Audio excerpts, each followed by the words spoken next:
हम अंतरिक्ष में क्यों जाते हैं?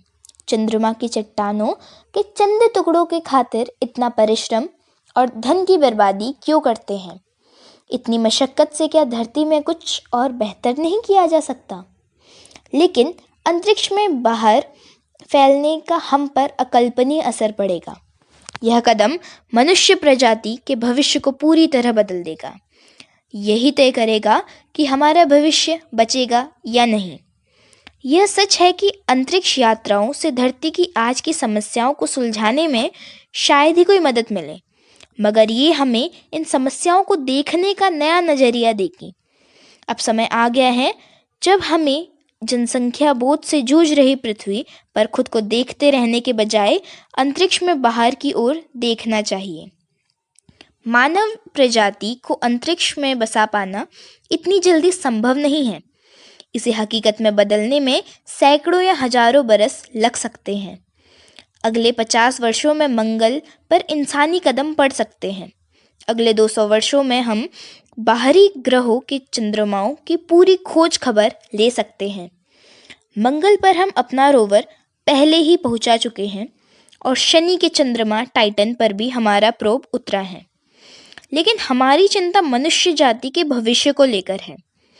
इसलिए रोबोट भेजने से काम नहीं चलेगा, हमें स्वयं वहां पहुंचना होगा।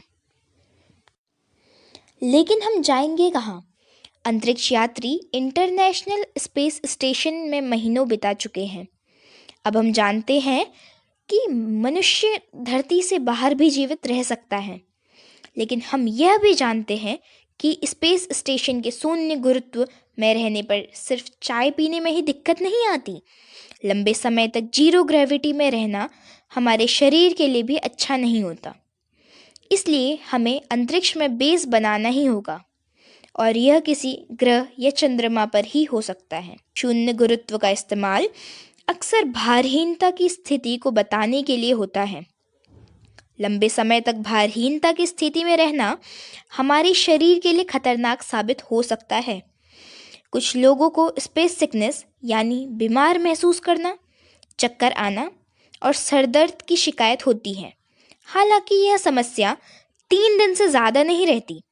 इसके अलावा मांसपेशियां कमज़ोर पड़ने लगती हैं, जिस कारण अंतरिक्ष यात्रियों को लगातार व्यायाम करना पड़ता है।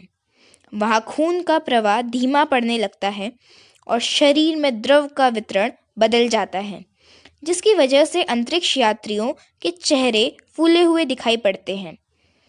इस अवस्था को मून फेस या चंद्रमुखी कहते हैं।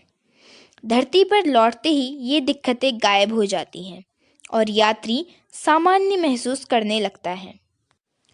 तो अगले पड़ाव के रूप में हम किसे चुनेंगे?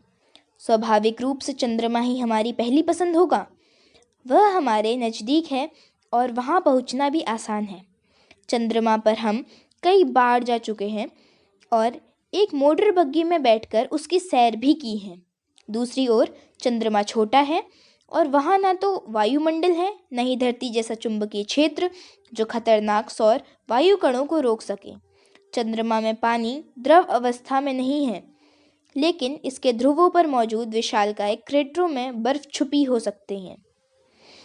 चंद्रमा पर बसने वाली मानव बस्तियों के लिए यह बर्फ पानी और ऑक्सीजन का स्रोत बन सकती है। बर्फ को पानी व ऑक्सीजन में बदलने के लिए ज़रूरी ऊर्जा परमाणु रिएक्टरों या सोलर पैनलों से पैदा की जा सकती है। सौरमंडल में आगे की यात्रा के लिए चंद्रमा बेस का काम कर सकता है। मंगल के बारे में क्या कहेंगे? यहाँ पहुँचना हमारा दूसरा स्वाभाविक लक्ष्य होगा। पृथ्वी के मुकाबले मंगल सूर्य से ज़्यादा दूर है, इसलिए हमारी तुलना में इसे कम गर्मी मिल पाती है। इस कारण यहाँ तापमान बहुत कम रहता है। कभी मंगल का भी पृथ्वी की तरह चुंबकीय क्षेत्र था, लेकिन 4 अरब वर्ष पहले यह नष्ट हो गया।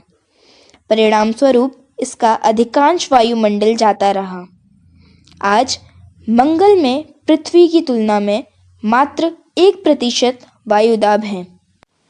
अतीत में यहाँ का वायुमंडलीय दाब वायुमंडल में हमारे सर पर पड़ने वाला हवा का भार ज़्यादा रहा होगा। मंगल की सतह पर बने नदियों व झीलों के निशान इस बात का सबूत देते हैं। द्रव रूप में पानी मंगल पर टिक नहीं सकता और एकदम से भाप बनकर उड़ जाता है। लेकिन मंगल के दोनों ध्रुवों पर बर्फ के रूप में बहुत सारा पानी मौजूद है। अगर हम मंगल पर रहना चाहे तो इसे उपयोग में ला सकते हैं। यहाँ ज्वालामुखियों द्वारा सतह पर उगले हुए खनिजों व धातुओं का भी इस्तेमाल किया जा सकता है। इस तरह चंद्रमा और मंगल हमारे लिए काफ़ी फायदेमंद बेस साबित हो सकते हैं।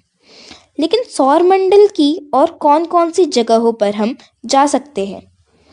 बुध और शुक्र बहुत ज़्यादा गर्म है, जबकि बृहस्पति और शनि गैसीय पिंड है जिनकी सतह ठोस नहीं है। सौरमंडल से बाहर के बारे में क्या ख्याल है? ब्रह्मांड के विस्तार में जाएं तो सूर्य जैसे ऐसे कई तारे मिलते हैं जिनका अपना सौरमंडल व ग्रह है।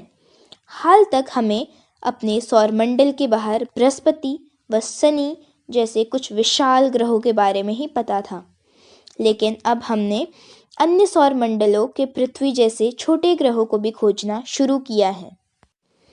इनमें से कुछ उस गोल्डीलॉक जोन में आते हैं जहां अपने सूर्य से उनकी दूरी एक निश्चित सीमा के अंदर है।